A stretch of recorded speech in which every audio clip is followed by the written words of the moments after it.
Good everyone. So we are welcome to another section of Pentateuch with emphasis on Genesis. So in our previous lessons, I've been able to talk about the meaning of the word Pentateuch. So at the same time, I've been able to talk about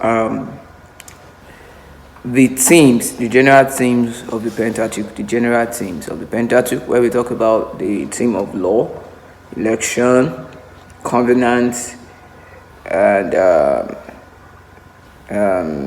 so on. So we've been able to talk about those themes.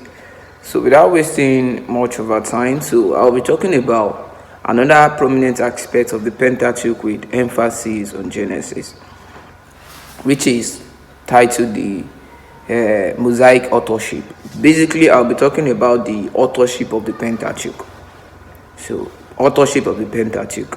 So, under this authorship of the Pentateuch, so what is going to be our major focus or subject of discussion will be the criticism on the Mosaic authorship of the Pentateuch. Because traditionally, it is believed that the old Pentateuch, the old first 5 books of the Old Testament, were written by Moses. Everything were written by Moses. So that is what is going to lead to criticism. So we are going to see scholarly views, and arguments that we have on this particular topic or notion. So we are going to see arguments, and at the same time, I'm going to talk about the various documentary hypotheses that has been applied to answering the question of the authorship of the Pentateuch, or to actually explain the authorship of the Pentateuch, the authorship of the Pentateuch. So a quick one. I'd like to tell us that before 18th century, before 1817, that is before the coming of rebirth and the world civilization. So it was traditionally believed, the Bible was not allowed to actually be questioned. The Bible was not allowed to be questioned. So in one of my previous lessons, I spoke about the conservative approach to the study of the Old Testament. The conservative approach to the study of the Old Testament has to do with the fact that, nobody is allowed to question the Bible, and the Bible is unquestionable. That is, they believe that the Bible is infallible. It doesn't have any mistake. It doesn't have any error, any literary error. So that was the system, and that was the situation before the 18th century, or before the coming of civilization around the 18th century. So the Bible was believed to be without any literary error. The Bible was believed to be without any without any mistake or literary mistakes. So it was their traditional belief that time. So the Christians of then, or the conservatives, they actually did not want anybody to actually go through or to actually carry out what we call a literary appreciation on the Bible as a whole. So that was before the 18th century, because the church was majorly made up of the conservatives. So the Bible was not actually allowed to be questioned, and as a result of that, so a lot of people they are dogmatic, and they are biased when it comes to the biblical aspect, because they believe that the Bible was divinely inspired, and the Bible was actually written, it was dropped down by God himself, or almost something like that. So, or let me say that they believe that the Bible, the authors of the Bible were actually being inspired divinely. So Bible, it was not allowed to actually question the Bible.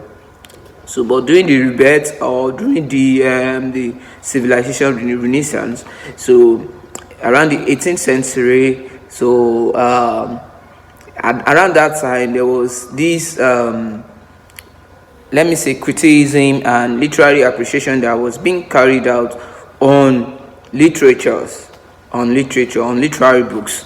So in which Bible was one of the literary books that in which the Bible was one of the literary books which they actually carried out this literary appreciation on. So they actually check the Bible, check for literary mistakes, in which it has to do with the authorship of the Bible, the biblical events where they actually read and something like that.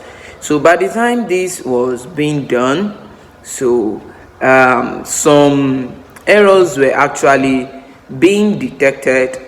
Some literary errors were being detected in the Pentateuch or in the Bible. So in which Pentateuch was part of them. So at that time, they were able to actually use this to counter the traditional Mosaic authorship of the Pentateuch. Why? Because by the time they were carrying out those literary appreciation, they were able to actually get some things that are actually different from each other.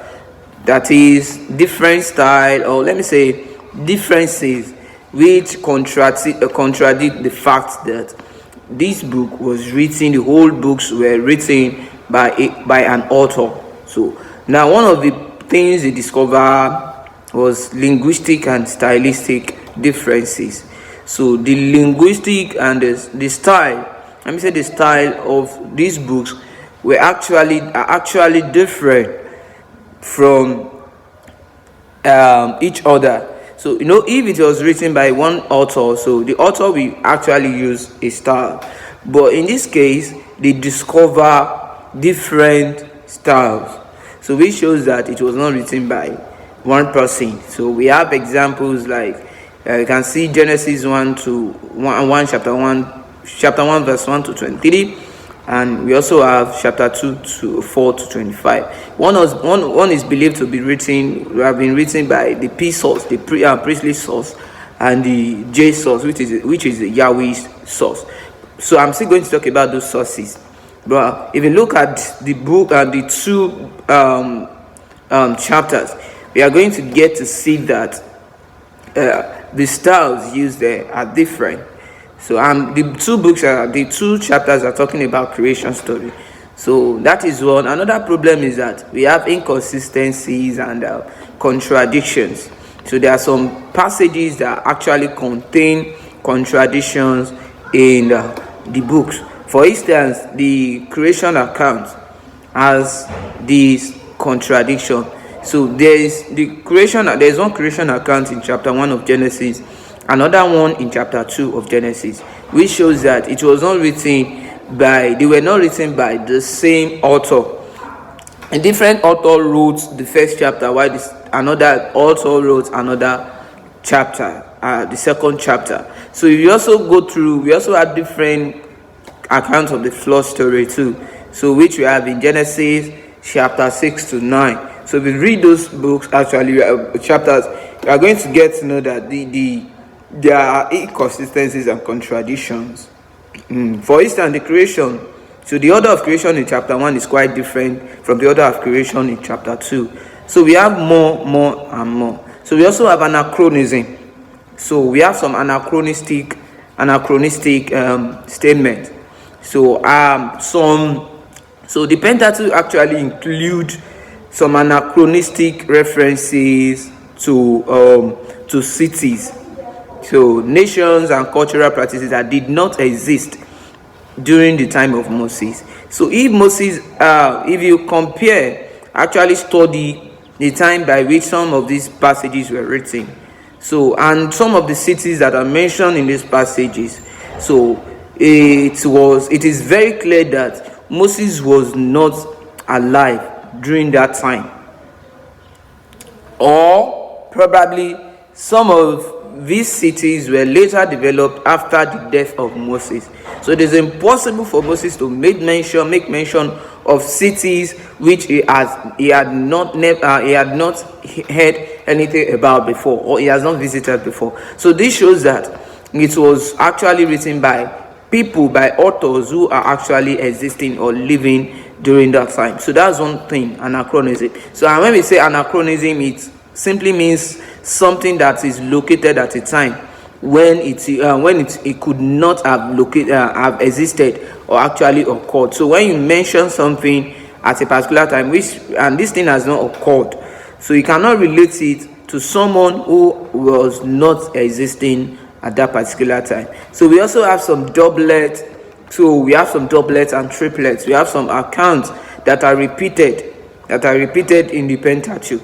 So we have some duplicates and triplicate accounts of events, so which indicate multiple sources.